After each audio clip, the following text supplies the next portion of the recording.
स्वागत है। ब्रेक के बाद आप देख रहे हैं डीडी न्यूज पर इस वक्त। और अब अगली खबर उत्तर प्रदेश से, क्योंकि उत्तर प्रदेश में इस बार सपा बहुत कुछ नया कर रही है। और इसमें नया, अब जो सबसे नया है वो ये है कि अखिलेश खुद कन्नौज सीट से उतर रहे हैं। पहले तेज प्रताप यादव का नाम किया था। यूपी की कन्नौज लोकसभा सीट से फिर से अब अखिलेश यादव ही उम्मीदवार बन गए। सिर्फ 48 घंटे के उम्मीदवार रहे तेज प्रताप यादव, रामगोपाल यादव के सुपुत्र। तो अब खुद अखिलेश ने ही संभाला मोर्चा। कन्नौज संसदीय सीट से सपा प्रमुख अखिलेश यादव ने अपना नामांकन पत्र दाखिल कर दिया। तो इस बार के अब तक कई लोकसभा सीटों पर अपने उम्मीदवार इस बार बदल चुके हैं अखिलेश। कुछ सीटों पर तो सपा ने कुछ ही हफ्तों में कई उम्मीदवार बदल डाले। एक ही सीट पर कई उम्मीदवार। तो क्या अखिलेश को पारिवारिक सीट बचाने के लिए भी करनी पड़ रही है जद्दोजहद? ये सवाल उठ रहा है। याद कीजिए, आजम खान ने अखिलेश को रामपुर से लड़ने के लिए कहा था, लेकिन अखिलेश ने मना कर दिया था। सपा प्रमुख ने आजम खान के आग्रह को ठुकरा दिया था।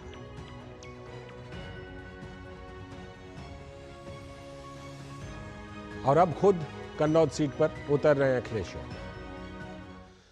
तो आखिरकार उतरे। समाजवादी पार्टी के प्रमुख अखिलेश यादव ने कहा कि भाजपा के नेताओं की भाषा बदल गई है। कन्नौज की ये क्रांति खुशबू की क्रांति है।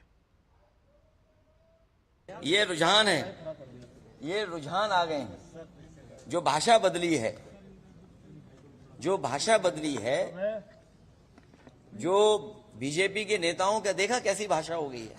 इसीलिए मैं कह रहा हूं, हमारा साथी कह रहा है कि कश्मीर, वो कन्नौज की क्रांति, वो हमारी खुशबू की जो क्रांति है, खुशबू की क्रांति कन्नौज की क्रांति है। तो कन्नौज से भाजपा के उम्मीदवार सुब्रत पाठक ने कहा कि अखिलेश यादव के आने से अब मैच रोचक हो गया है। मैच रोचक होना चाहिए। अगर तेज प्रताप लड़ते तो मैच होता भारत और नेपाल के बीच में। अब मैच है भारत और पाकिस्तान के बीच में। तो स्वाभाविक है कि जब वर्ल्ड कप में हमेशा भारत जीतता है। नहीं तो भारत कौन है, पाकिस्तान कौन है?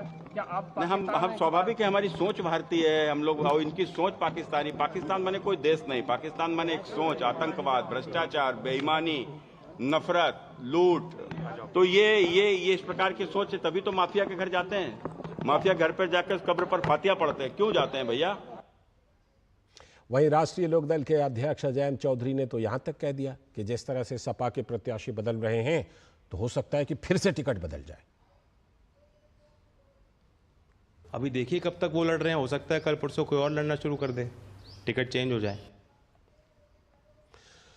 तो हमारे संवाददाता चंद्रशेखर जुड़ रहे हैं इस खबर पर। बड़ा ही रोचक हो गया है उत्तर प्रदेश में इस बार सपा का। चंद्रशेखर, जिस तरह से हम देख रहे हैं कि पहले तो कई सीटों पर उम्मीदवार बदले और कुछ सीटों पर तो कई उम्मीदवार बदल डाले। अखिलेश यादव ने आजम खान के रामपुर वाले प्रस्ताव को तो ठुकरा दिया, लेकिन कन्नौज में ताल ठोकने उतर आए। बड़ा इस बार सपा में लगता है कि बहुत कुछ नया हो रहा है। किस वजह से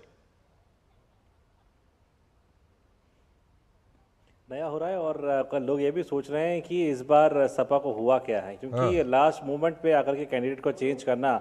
और ये भी कहा जा रहा है कि हो सकता है कि होमवर्क ठीक से नहीं हो पाया, क्योंकि कोई भी पार्टी जब अपने कैंडिडेट अनाउंस करती है तो उससे पहले वो उसकी पूरी साख देख लेती है, पूरा ट्रैक रिकॉर्ड देख लेती है, पूरी जांच कर लेती है कि उसको टिकट वहाँ पर दिया जाए या नहीं दिया जाए। हर पार्टी के पास अपना लाइन 1, 2 और 3 का उम्मीदवार भी एक होता है। और यहाँ पर तो इस बार हद होती नजर आ रही है, क्योंकि सबसे ज़्यादा सीटें चेंज करने वाली पार्टी ये बन गई है।